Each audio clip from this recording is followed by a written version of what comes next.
Reading with your kids. Hola, ni hao, konnichiwa, assalamu alaikum, shalom, mahaba, monamuli wanji, namaste, jambo, bienvenidos. Hi, my name is Jedley, and this is the Reading with Your Kids podcast. We're coming to you from the beautiful neighborhood of Reedville in the southwest corner of Boston, Massachusetts. We are so delighted and so very honored that you're joining us in our mission to help families grow closer through reading. Please be sure to tell all of your family and friends, your kids, teachers, and principals and librarians about the show. And please subscribe to the show on the iHeartRadio app, on Spotify, Apple Podcasts, Amazon Music, Audible, Good Pods, Podcast Addict, wherever you find your podcast. Our guest today is Dr. Ravi Rajaratnam. He is here to celebrate hardwiring versus rewiring. Before we invite Dr. Ravi in to start this really fascinating conversation, we would like you to be part of the many fascinating conversations we engage in on social media. Please connect with us. Facebook.com/readingwithyourkids, at Reading With Your Kids on Instagram, at Reading With Your Kids on TikTok.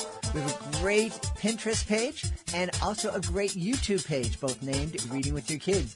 And if you're on Twitter, check us out at Jedley Magic. And of course, we would love it if you could visit our website, readingwithyourkids.com. Click on the contact button at the top of the page to send us a message. Let us know what we're doing well. Let us know what we could be doing better. And let us know who you would like to hear on a future episode of the Reading with Your Kids podcast. Join us right now from San Diego in the beautiful, great state of California. Our guest today is here to celebrate a book. It's not to be written, not a book that we're going to read to our kids, but it's going to be a book that we're going to read that's going to help us become better parents for our kid. The name of the book is Hardwiring Vs Rewiring. Please welcome to the show, Dr. Ravi Rajaratnam. Hey, Dr. Ravi, how are you? I'm great, Jed. How are you? I'm wonderful. I'm really excited to have you on. First, I just want to start, the guests who come on the show send me a little note telling me why they think that my audience is going to want to hear them. And one of the things that you told me is that there's a statistic from the United Nations that says that 250 million children globally under the age of 5 are developmentally delayed. That is a horrifying statistic. Can you talk a little bit about that? Absolutely. And this is a statistic that was pre-COVID. You can only imagine post-COVID how it's going to be, right? And that was one of the main reasons why I was compelled to write this book too, because 0 to 5 is the most critical period. That's when the brain grows the largest, to adult size. By 5 years old, it's up to 90% of the adult size. So that is the period where the brain is the highest neuroplasticity, right? Where it's able to absorb everything from the parents, from the caregivers, environment, you name it, right? So if 0 to 5 are development delayed, we have an issue because these children are going to be growing up as adults. And guess what? They're going to be busy trying to rewire their brain, and they're going to be a burden to society. And on top of that, we have 140 million babies being born every year globally. So this book was to be like an instruction manual for parents, because let's face it, as a parent, we don't get an instruction manual, right? We try to do our best based on how we were raised, things like that, right? So it was an instruction manual, and also let the parents know what are the early childhood development skills, which we can get into as well. Mm-hmm. And then now that you know that, how do you make sure that you nurture this correctly during 0 to 5? Yeah. That was the premise of the book. Yeah. I just did some quick math calculations. If there's 140 million kids born every year, so that means between age 1 to 5 or 0 to 5, that's, a little over 700 million kids. So 250 million, that's a big percentage of the total kid population. Exactly. That's why it's like a wake-up call. Yeah. Let's do parenting full time. right? Rather than part-time.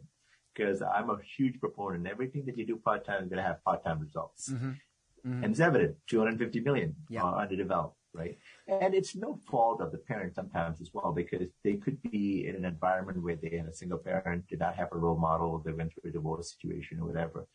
But the amazing thing is, even if you're a single parent, it's not late, mm-hmm. you know, and a lot of things that you can do.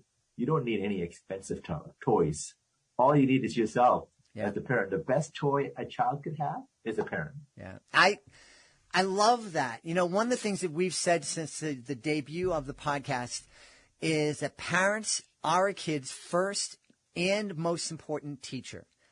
And when I said that the first time, somebody said to me, yeah, but what if it's a bad parent? That's you don't want. And I said, it doesn't matter, because it's still the most important teacher. It's unfortunate the kid has a bad teacher.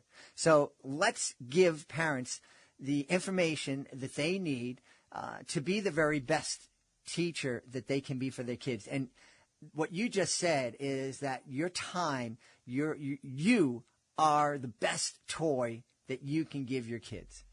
Exactly. And, you know, we're talking about rewiring. If you were to type in the word healing your inner child in a Google search, you'll have at least 50 to 70 million results coming up. So to tell you how important it is, because the inner child is where the belief systems are, right? And when were the belief systems actually formed? During early childhood. Mm-hmm. So rather than trying to rewire your brain, let's do parenting right from the beginning, right? But the first step is, like I said, understand what the early childhood development skills are. And they're essentially cognitive, language and communication, social and emotional. And language and communication is where it'll be very relevant to your podcast as well in terms of reading with kids, mm-hmm. right? Because there was a very popular study done back in 1985, I believe, in 1995 by Hart and Risley, where they talked about the vocabulary, the number of words that the average child have on welfare is around 616 words per hour. As opposed to an average working class child has 1,251 words per hour. Wow. Right? And then professional family has 2,153 words per hour. Right? Now, are those the number of words the kids hear or the number of words the kids use? Here, right. Mm-hmm. Yeah. So again, going back to the parenting, right? So regardless of what your social economic situation is, talk to your child, mm-hmm. read to your child. Whatever you're doing, even if the child is an infant, read out loud to let them know what you're talking about. You mm-hmm. know, this is what mommy's doing, this is what daddy's doing, and things like that. And another thing too, if you don't know something, you can also say, you know what, I don't know that word. Let's look it up together. Mm-hmm. What are you doing? You're showing them tools and strategies of how to learn and eventually being a lifelong learner. Yeah. Because many times parents sometimes says like, try harder. Mm-hmm. How am I going to try harder if you haven't given me any strategies? Yeah. Right. And that's a real good point. And I think the other great thing about saying to your kids, I don't know, let's look it up, is that you're letting your kids know that it is okay to admit you don't know everything. And cause I think there's so many. I know my own life. I've done educational magic shows for over 30 years. I got into the field of magic at a very late age.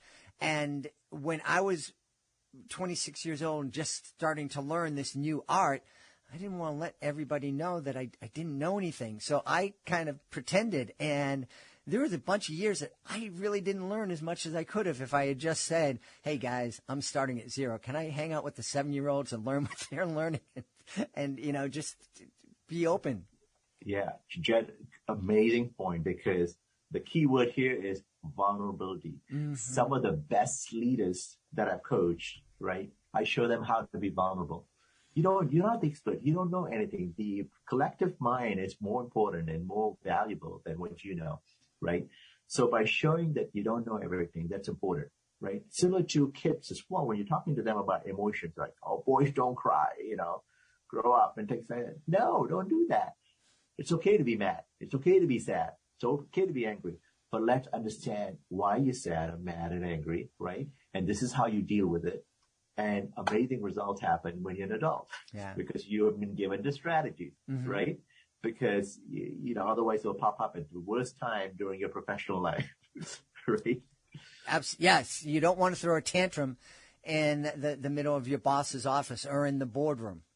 Exactly. So, and another thing that I found out as I was doing the research for this book, if you look at the early childhood development skills, besides the motor skills, which is the cognitive, language and communication, social and emotional, they are directly related to what we call the 21st century skills that are essential for our current industrial revolution, which is digital age or industrial 4.0. And they are cognitive, intrapersonal, and interpersonal skills. So there's a direct correlation. By nurturing this, it's important that how can you develop healthy leaders going forward? Because if you look at what cognitive and interpersonal skills are, when you look at cognitive, it is basically cognitive processing and strategy, essentially skills associated with acquiring knowledge and processing information through thought, such as reasoning, intuition, perception, imagination, problem solving, and things like that. And then you have intrapersonal skills, which is all about the intellectual openness, about work ethic and conscientiousness and positive core self-evaluation like self-management, self-development, and self-awareness. And then finally, you have the interpersonal skills, which is all about teamwork, collaboration, and leadership. So all of this are very much related to the early childhood. Mm-hmm. Mm-hmm. So if you nurture that correctly, my God, we'll have such success going forward. Yeah. I've had the opportunity to interview a number of captains of industry, men and women who are leading huge corporations. And the one thing that they've all said to me is, we can train anybody to do a job. You don't have to come into my company knowing how to do a job. I can train you how to do that. I can't train you how to get along with your coworkers. And if you can't get along with your coworkers and work as a team, you're useless to me, no matter what your skills may be.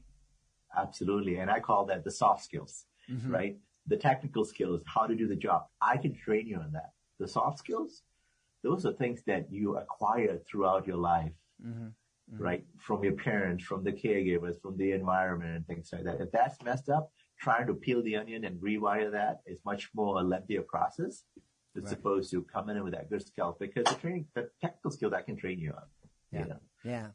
Yeah. I love this idea of starting at the bottom and making sure that our kids are wired the way they should be. It's like building a house. You don't want to build a house and then live in it for 5 years and then, have to bring an electrician in and rewire the house. It just makes perfect sense. So what are we going to learn as parents as we're sitting down and reading Hardwiring versus Rewiring? You talked about, talking with our kids and reading with our kids. What other kind of skills are we going to learn to make ourselves better parents, better grandparents, better caregivers? Yeah. So understanding what are the early childhood development skills, understanding how they have a direct correlation to the 21st century skill, and then also understanding what are the different parts of the brain and what are the sensitive development period of the different parts of the brain, so that, when you need to amp up the language and communication, when you need to amp up the social and emotional skills, when do you need to amp up the cognitive skills, all leading towards how can I make them to be more of a critical thinker, have a passion for lifelong learning and things like that. I also have a concept in my book talking about the 4 C's and basically showing them how to incorporate the 4 C's in their day-to-day interactions and activities. And essentially what they are is, the first C is curiosity, right? Showing them how to constantly learn and know something, right? Because curiosity to me is basically the catalyst for innovation, since it sparks the intrinsic motivation to learn, experience, and understand the environment and the world. Then the second C is conscientiousness. And how do you teach that? It's all about how do you interact with others? Are you respectful to others? Are you respectful of the environment, the planet, and things like that? And then finally, the third one is critical thinking, right? A lot of people talk about critical thinking, but it's actually much more than just thinking critically, right? It's about processing information that is gathered from and generated by various means, to basically guide your belief and actions. And then the final one is compassion, right? Compassion, one of the biggest thing about compassion, and in my book I talk about, is stress. One of the biggest things that you could do for your child is to reduce the amount of stress. Because as human beings, we are wired for survival and growth, right? Mm-hmm. And that's how we work. If we are in danger, guess what? We got to figure out how we're going to get out of this dangerous environment. We're not going to be sitting down and trying to be innovating and trying to grow. So when you are in stress, especially chronic stress, your growth systems is suppressed. So one of the best things that a parent can do, which I have some strategies in the book as well, to reduce the amount of stress that you import into your child, right? So that they feel comfortable and safe and secure and things like that. So now the growth happens. So that's one of the biggest strategies among the 4 C's as well. I like that. The 4 C's, really kind of simple, but also so very, very important. And one of the things I wanted to touch on, see if we could expand on this idea of critical thinking and kind of understanding how we can discern what is true and what is false.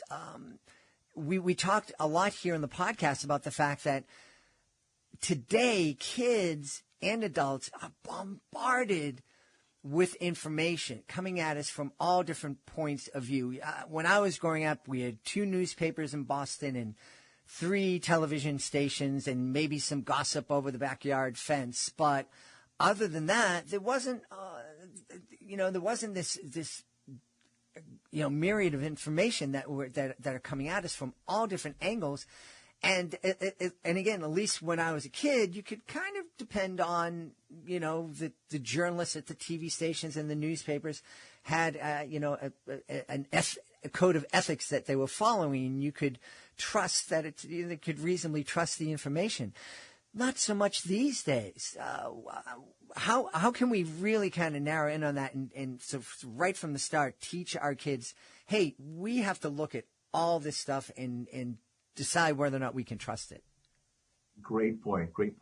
So if you look at our education system, they are still stuck in the archaic way of teaching, right?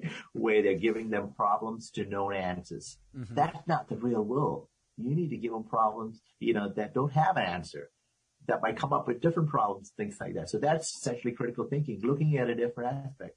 And, why should I, in a classroom, listen to a professor pontificate when I can get whatever he's talking about in my iPhone? So we have to flip it and say, now that this information is available vastly, how could we use it in a smart way to even propel even further? Again, going back to the technology advancement, right? So yes, we don't need to do this manually anymore. It's already automated. But how do we use this information to go back and, expand even further? Now, at the same time, critical thinking is about, all right, this is great, but let's experiment for ourselves, right? Mm-hmm. Rather than taking it verbatim what the Wikipedia says or what the internet says and things like that. So showing them, doing the trial and error, actually learning about it and proving it for yourself. Mm-hmm. Look at the hypothesis and things like that. Simple things that you could do with just play, mm-hmm. right? When you're playing with a child, it's like, okay, great. This is how we thought we'd be doing. But guess what? There's so many different ways to solve this problem. Yeah. And now that we know this, now we can do something else. Yeah. I like that idea, flipping the way we perceive parents and teachers as, in the past it was, hey, we're going to go to the teacher that learned the information. And now it's like, well, we already have access to the information. Let's go to the teacher. Let's depend on our parents to help us figure out the best way to use that information. Exactly. Yeah. Just flipping the entire model, right? Yeah. You already have this information. Now come with me with some suggestion. How do you think you'll solve this problem? Great. Have you thought about this? Have you thought about this? Those skills are even transferable to the corporate world. Mm-hmm. Right? But especially when you're a senior leader, when a subordinate comes to you with a problem, you already have multiple answers because you have years of experience doing it. Rather than giving the answers, you pause and you ask them, great. First thank them mm-hmm. for the solution that they came up with, and then ask the clarifying question. Have you thought about this? Have you thought about this? And collectively, you might come back with a solution that's even much better that you haven't thought about before. That's what we need to do. Yeah, I'm remembering, I'm thinking back to some of the teachers, the bosses, and the role my parents and family members have played. A lot of them, it used to frustrate the heck out of me, but now I'm starting to understand it was a really gift. I would do something, I would come up with a solution, and it worked, and it was great, and I sit down and present it, and I'm expecting a big pat in the back. Great job, you're the best. And instead they said, okay, so how can you make that better? I'm like, it's good already. No, I want you to make it even better. And that was really a gift. It was getting me to think beyond the immediate problem. Exactly. And technology has made us also, a little lazy, right? How many of us remember our phone numbers? Maybe one or two phone numbers, right? I remember the number that I grew up with, but you're right. I know my wife's number, my two kids' number, and that's it. That's it, right? So let's not, use it to a disadvantage. Let's not be a slave to technology. Let's master that and see how can we use it more responsibly, right? Parents can do that. Don't use the iPad as a babysitter. Right? Use it as a good vehicle to even get better than what you know before. Teachers, the same thing as well, right? Got all this different information. Give them problems, give them enough knowledge to solve the problem, then come to class and let's collaborate together. Because another student might have a better solution that you didn't think about. Yeah. Right? Because everybody is wired differently. Yeah. So it's all about mindset. And talking about mindset, Carol Dweck is like an expert in this. She talked about the fixed mindset versus the growth mindset. And that's something that I also touched on in the book, how you can nurture the growth mindset, the willingness to know and learn and become a lifelong learner. So we can actually start teaching our kids these social emotional lessons that we've talked about here in the podcast. We've talked about how to talk to our high school kids about social emotional learning, and our middle grade kids, and our 5th and 6th graders, and our 4th graders. But you're telling us we can start these lessons when our kids are in that 0 to 5 range and teach them that growth mindset. Absolutely. And as parents are doing this with your children, guess what? They're being a better human being as well, because they are on guard, right? Oops, I better be more respectful with it. Oops, I better have better habits, right? I better be disciplined because my child is watching. I need to be a good role model. So not only is it for parents and grandparents and childcare providers, but it's also somebody who is trying to rewire themselves as well. And by going back, it's like, now I know why I am the way I am. I'm filled with guilt or shame or whatever because of this incident that happened when I was younger. Right? So now that I know that, okay, great. Let's go with that. And let's form new habits. Going back to, you talked about newspaper, a computer, right? It comes in, it's like a blank, the baby is a blank canvas, right? It's similar to the computer. You come in but you have to put in programs in there, productivity programs and all that to make it functional, right? And now, if you were to go into areas that you're not supposed to, you might have malware and cookies and things like that, plug it up. So you want to make sure that you unplug that, and rewire it. Yeah. So it's a lengthier process, but let's start parenting right immediately. Yeah, absolutely. One of the things, Dr. Ravi, that used to make me a little bit crazy is when I would be with a friend or a colleague and they were experiencing a problem and they would just say, that's just the way I am. It's the way I am. It's the way I was born. I can't do anything about it. You're telling us, we can do a lot about it. Absolutely. Even though 0 to 5 is the highest period of neuroplasticity, we can still change that, but it'll take longer. Right. As long as you're disciplined and have a habit. I think different research have said 90 days is the magic number of days for you to rewire. You know what? I'm not that way anymore. Yeah. So there's hope for me. We can teach an old dog new tricks.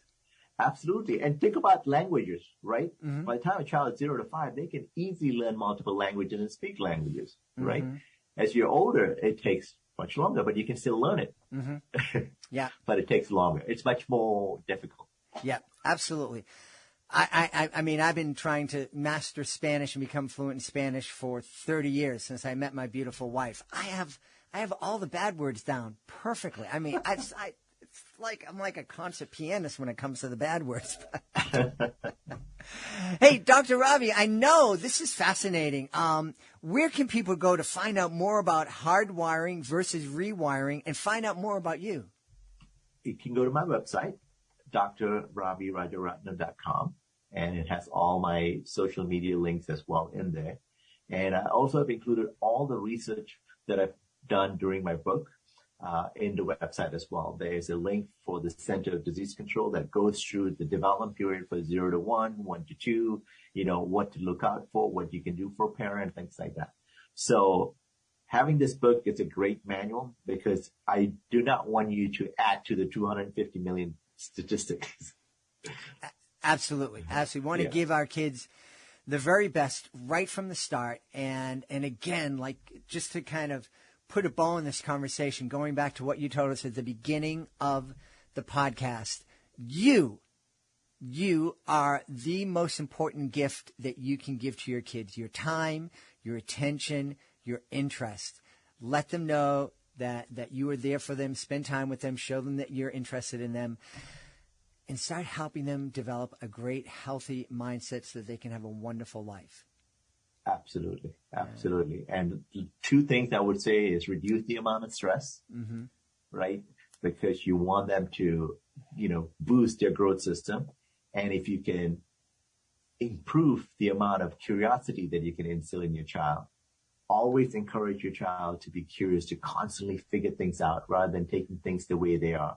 Right. I would see being more curious about everything and everyone that you interact with. Let the curiosity actually lead to read more books, seek more friends, seek more adventure, dare to experiment, and constantly keep learning and inventing and reinventing no matter how small the effort is. Essentially training and building the muscle memory where curiosity is your first reflex towards lifelong learning. I love that. Curiosity is our first reflex. That's awesome. We've had a really eye-opening time speaking with the author of Hardwiring Vs Rewiring, Dr. Ravi Rajaratnam. Hey, Dr. Ravi, thanks so much for being with us. Thank you, Chad. It was a pleasure. Please be sure to join us for the next episode of the Reading with Your Kids podcast. Our guest will be Derek Fisher. He is here to celebrate his middle grade novel, Alicia Connected. He'll also be here to let us know how we can help our kids stay safe on the web and surf that web smartly, and also give us ourselves a few ideas how we can keep ourselves safe when we are on the internet. Want to thank the folks who made today's show so wonderful. Of course, we want to start by thanking our guest, Dr. Ravi Rajaratnam. Please be sure to check out Hardwiring Vs Rewiring. Also want to thank my team, Fatima Khan, Rory Grady, Nicole Belcastro, Mirabella Q. I want to thank my beautiful wife for all the support she gives me. Most of all, I want to thank you. You are an amazing, beautiful person. Thank you so much for spending time with us. And thank you so much for taking the time to make the world a better place by reading with your kids. I'll be looking for you in the next edition of the Reading with Your Kids podcast.